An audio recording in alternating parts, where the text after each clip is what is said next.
Okay, so in this video, we're going to talk about the harmonic minor scale. I'm going to show you how to play it, and I'm going to show you how to hear it. That's really the most important thing, is being able to identify it so that you can know when to use it. It doesn't do you any good to just sort of memorize a scale if you don't know how to use it or in what context. And so I've got a very simple little exercise we're going to be kind of working towards in this video, where you're going to be able to play a composition by yourself, but you're going to be able to improvise using this harmonic minor scale. Now, don't let that intimidate you if you don't know what that scale is.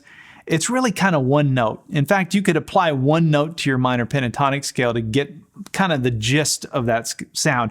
Let me show you what I'm talking about. This is kind of where we're going with it. So I'm going to play 3 chords, an E minor, an A minor, and a B7, and I'm going to improvise some little lead around those chords using this scale. So check this out.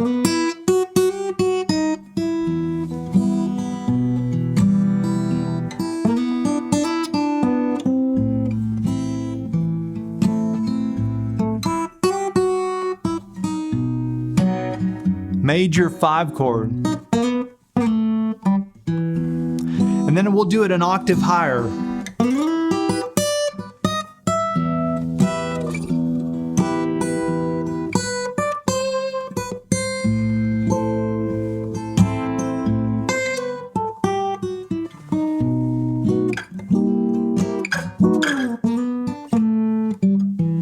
Back to your E minor. So that's where we're going. That's the goal for you. And you can do this on an acoustic or electric guitar. Any guitar that you've got will work. And so here's how we're going to do it. We're going to break down the lower octave of this. I'm going to show you kind of where those notes are and explain where all of that is. I'm going to show you that one note that kind of defines the sound of it. And then if you want to learn the second half, where I went up an octave, and also get the tablature, you can get those extra materials for this by going to activemelody.com/micro. So go to that MicroLesson section of the website and do a search for ML104, or you can just put in the number 104 and do a search and find it there. But just remember, it's activemelody.com/micro. That's where you would find the extra materials for this lesson. Okay, so what is the harmonic minor scale? Now, I keep saying there's this one note that sort of defines the scale. And that note, let me show you that. Let's start there. We'll start with that one note. So if I play in the key of E minor, I would find my E note, for example, because we're playing in the key of E minor. So find the root note, and I can find any E minor on the fretboard. I'm just going to start here, 5th fret, 2nd string. And if I go down 1 fret, the note right behind my E minor, that's that tension note from the harmonic minor scale that defines the sound of the scale, just that one note. So here's what's cool. Even if you don't want to take the time to figure out how to play the harmonic minor scale, you can apply that one note to your minor pentatonic scale and get a very similar effect. So check this out.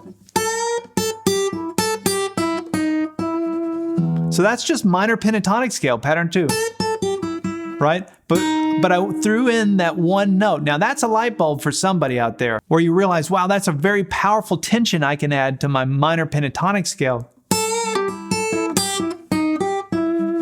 by throwing in just that one note. All right, so that's the sound we're going for. But let's listen to the full harmonic minor scale. So we'll play the E harmonic minor scale. So listen to this.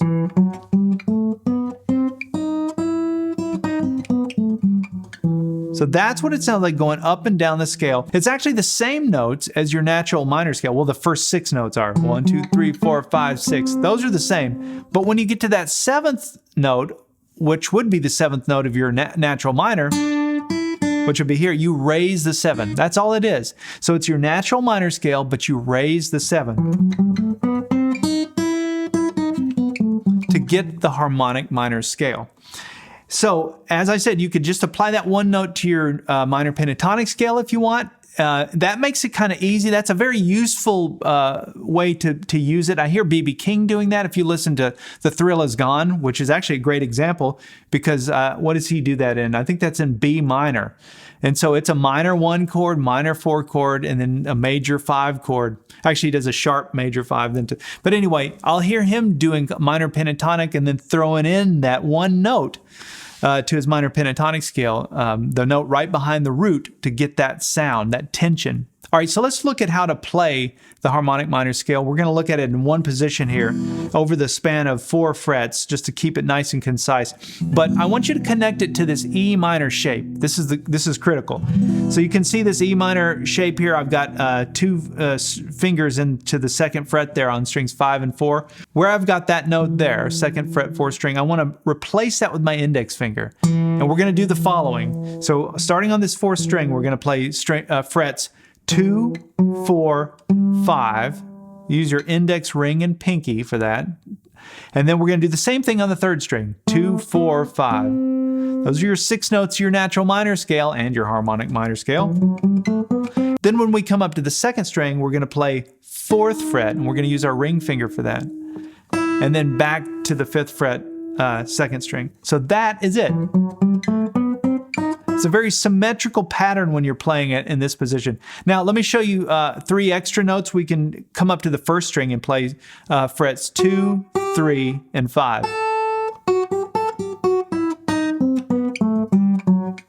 And remember, there's your root, right? We started with our root. So the note right behind your root would also be in that scale. So that's just one position of the harmonic minor scale, and I'm connecting it to that E minor shape. And the reason I'm pointing that out is if you wanted to play this in another key, let's say you wanted to do it in G minor, there's those 2 fingers, right? So you replace your pinky with your index finger and play that same pattern I just showed you.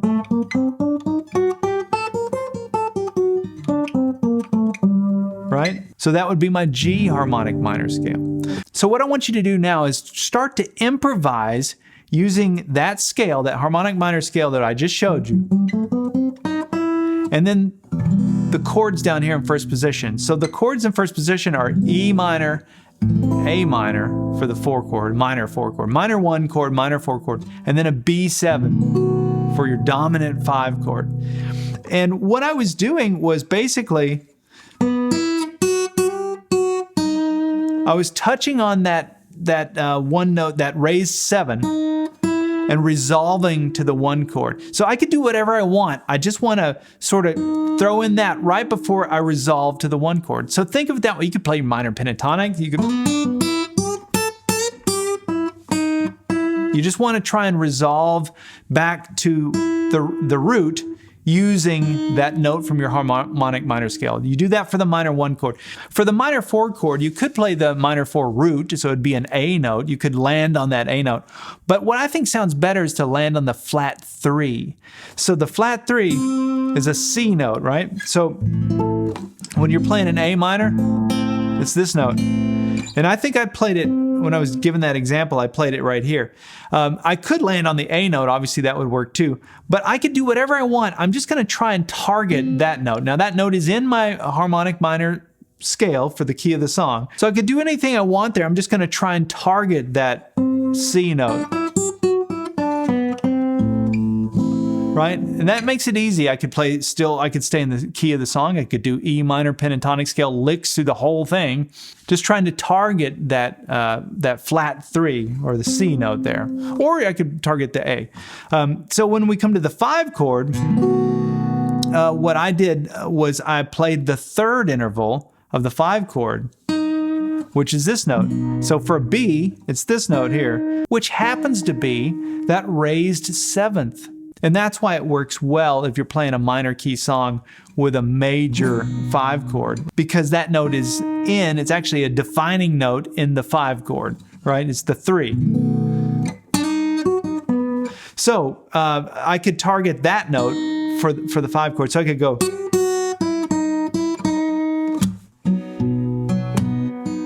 And then back to my 1 chord. Okay, so now I'm going to take this and I'm going to play through a little bit of this. I'll put the tab up on the screen at the same time so that you can follow along. You can pause the video and kind of work it out. I want you to be able to do this on your own. That's the goal to work towards, but at least for now, this will give you something to kind of get started. So this is going to be taking a look at what we just played there down on these frets and a little improvised piece on that. Now remember, if you want to join us for the part 2 video, I go to a different spot on the fretboard. We go up an octave, and I show you how to relate it to some other chord shapes and have a whole different, sort of like a part 2 to this. So that will be available at activemelody.com. Remember, you go to activemelody.com/micro and do a search for ML104. That's the lesson number for this. And I'll also put the tab up for both parts in that, so you have those extra materials. All right, let's take a look.